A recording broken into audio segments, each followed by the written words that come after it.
નમસ્કાર, હું છું માર્ગી. આપની સાથે હેડલાઇન્સમાં જોઈએ કેટલાક મહત્વના સમાચાર.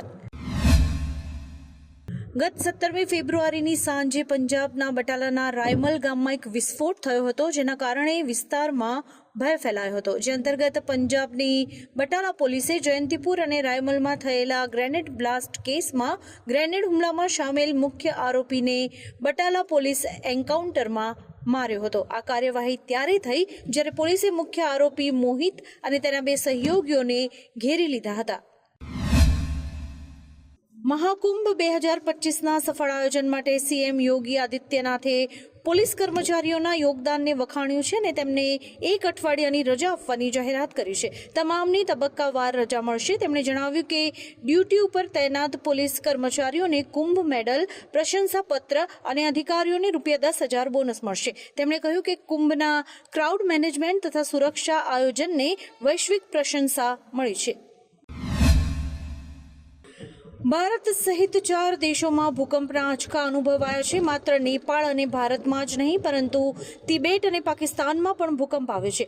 બિહારના પટનામાં અને નેપાળમાં લોકોને સવારે 2:30 વાગે 5.5ની તીવ્રતાનો ભૂકંપનો આંચકો અનુભવાયો હતો, જ્યારે કે પાકિસ્તાનમાં પણ સવારે 5:15 વાગે ભૂકંપના જોરદાર આંચકા અનુભવાયા હતા, જેની તીવ્રતા 4.5 હતી.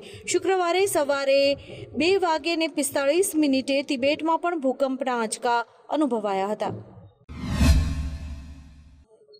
આજે 28મી ફેબ્રુઆરીને વિજ્ઞાન દિવસ તરીકે ઉજવવામાં આવે છે. આ દિવસ એક ખગોળીય ઘટનાને કારણે વધુ ખાસ બનશે.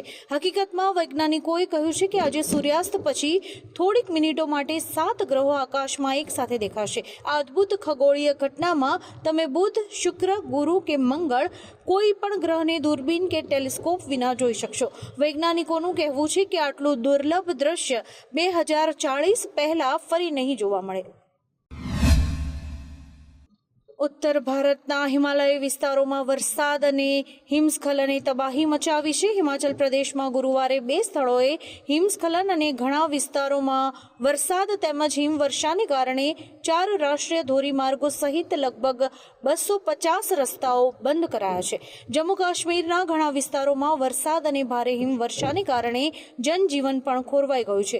ઉઝ નદીના પૂરમાં 11 લોકો ફસાયા હતા. ચેમ્પિયન્સ ટ્રોફીમાં શુભમન ગિલ ન્યૂઝીલેન્ડ સામેની છેલ્લી લીગ મેચમાં ભારતીય ટીમનું નેતૃત્વ કરી શકે છે. પાકિસ્તાન સામેની મેચમાં રોહિત શર્માના સ્નાયુઓમાં ખેંચાણ આવ્યું હતું, જેના કારણે તેમને સેમીફાઇનલ પહેલા આરામ મળી શકે છે. એક અહેવાલ મુજબ છેલ્લી લીગ મેચમાં રોહિતની જગ્યાએ રિષભ પંત અથવા વોશિંગ્ટન સુંદરને ટીમમાં સામેલ કરી શકાય છે. ભારત અને ન્યૂઝીલેન્ડ વચ્ચેની મેચ 2 માર્ચ રવિવારના રોજ દુબઈમાં રમાશે. મુંબઈ ટ્રાફિક પોલીસને પાકિસ્તાની નંબર પરથી વોટ્સએપ પર એક ધમકીભર્યો મેસેજ મળ્યો હતો, જેમાં સીએમની ઓફિસ પર હુમલાની ચેતવણી અપાઈ હતી. આ સંદેશ મોકલનાર વ્યક્તિએ પોતાનું નામ મલિક શાહબાઝ હુમાયુ રાજાદેવ આપ્યું છે. ઘટના બાદ તરત જ પોલીસે એલર્ટ જારી કરીને તપાસ શરૂ કરી હતી. વરલી પોલીસે કેસ નોંધ્યો છે અને તેની તપાસ સાયબર સેલને સોંપાઈ છે. મહારાષ્ટ્રની રાજધાની મુંબઈમાં આજે એક મોટી દુર્ઘટના બની છે. મુંબઈના ભાયખલા વિસ્તારમાં એક બહુમાળી ઇમારતમાં ભયાનક આગ લાગી હોવાનું સામે આવ્યું છે. ધુમાડાના ગોટે ગોટા ઉડતા નજરે પડી રહ્યા હતા. ફાયર બ્રિગેડ્સની ગાડીઓ પણ ઘટના સ્થળે પહોંચી ગઈ હતી અને આગ પર કાબુ મેળવવાના પ્રયાસો હાથ ધર્યા હતા. રાહતની વાત એ છે કે હજુ સુધી કોઈ જાનહાનિના સમાચાર નથી આવ્યા. હિન્દુ કેલેન્ડરમાં 8 દિવસનો હોળાષ્ટક આવે છે. આ દરમિયાન લગ્ન, ગૃહ પ્રવેશ જેવા શુભ કાર્યો કરી શકાતા નથી. આ વર્ષે હોળાષ્ટક 7મી માર્ચથી શરૂ થશે, જે 13મી માર્ચના રોજ હોલિકા દહનના દિવસે સમાપ્ત થશે. પૌરાણિક કથા છે કે રાજા હિરણ્યકશ્યપે બહેન હોલિકા સાથે મળીને પોતાના પુત્ર પ્રહલાદને ભગવાન વિષ્ણુની ભક્તિથી દૂર કરવા 8 દિવસમાં અનેક યાતનાઓ આપી હતી. તેથી આ હોળાષ્ટક સમયે શુભ કાર્યો નથી થતા.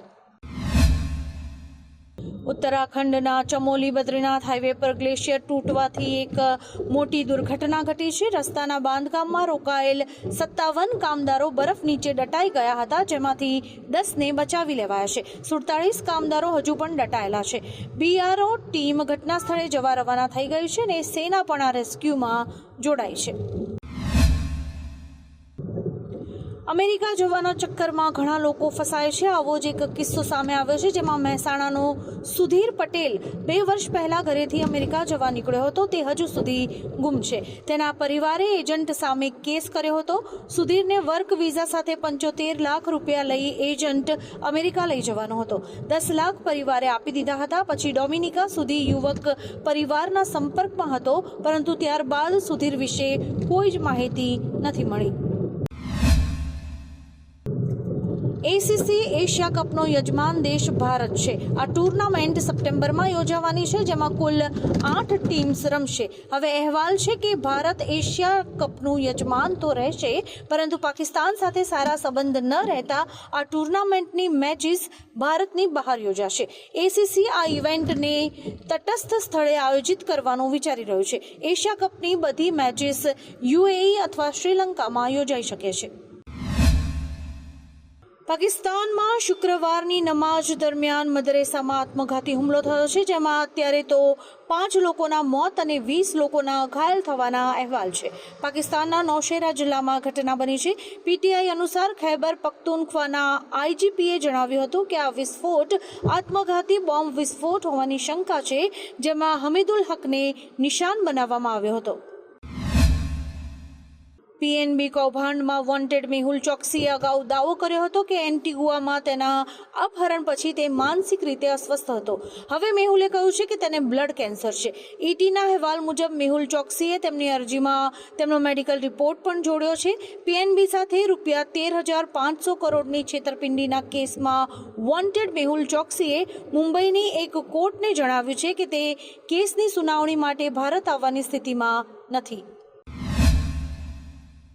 અંબાજી જનારા દર્શનાર્થીઓ માટે એક ખાસ સમાચાર છે. જો તમે 3જી માર્ચથી 8મી માર્ચ દરમિયાન અંબાજી જવાના હોવ તો ગબ્બર માટે તમને રોપવેની સુવિધા નહીં મળે, કારણ કે 3જી માર્ચથી 8મી માર્ચ સુધી ગબ્બરની રોપવે સુવિધા બંધ રાખવામાં આવી છે. ગબ્બર શક્તિપીઠના દર્શન કરવા માટે તમારે ચાલીને જવું પડશે. 6 દિવસ મેન્ટેનન્સના કામ માટે રોપવે બંધ રહેશે. ત્યારબાદ 9મી માર્ચથી ફરી આ સુવિધાનો લાભ લઈ શકાશે. ઓસ્ટ્રેલિયા અને અફઘાનિસ્તાન વચ્ચે બરાબરની મેચ જામી હતી. આજે અફઘાનિસ્તાનની ટીમે કમાલ કરી હતી. પઠાણોએ ઓસ્ટ્રેલિયાના બોલર્સને હંફાવ્યા હતા. જોકે છેલ્લા બોલ પર ટીમ 273 રન બનાવીને ઓલ આઉટ થઈ ગઈ હતી. અફઘાનિસ્તાન તરફથી સૌથી વધુ 85 રન સિદ્દિકુલ્લાહ અટલ અને 67 રન અઝમતુલ્લાહ ઉમરઝાઈએ બનાવ્યા હતા. ઓસ્ટ્રેલિયાને મેચ જીતવા 274 રન બનાવવા પડશે. અત્યારે વિધાનસભાનું સત્ર ચાલી રહ્યું છે. આમ આદમી પાર્ટીના ધારાસભ્ય ચૈતર વસાવાએ વિધાનસભામાં ભીલ પ્રદેશની માંગણી કરી હતી. ચૈતર વસાવાએ કહ્યું કે આઝાદીના 77 વર્ષ બાદ પણ અનુસૂચિ 5ની અમલવારી કરવામાં નથી આવી. આદિવાસી સમાજને આજે દરેક નાની મોટી માંગને લઈને આંદોલન કરવું પડે છે. આ દરેક સમસ્યાનો ઉકેલ એ છે કે તેમને અલગ ભીલ પ્રદેશ આપી દેવાય. 15 જૂન 2006ના રોજ સ્વાધ્યાય પરિવારના પંકજ ત્રિવેદીની થયેલી હત્યા મામલે અમદાવાદ સેશન્સ કોર્ટે ચુકાદો આપ્યો છે.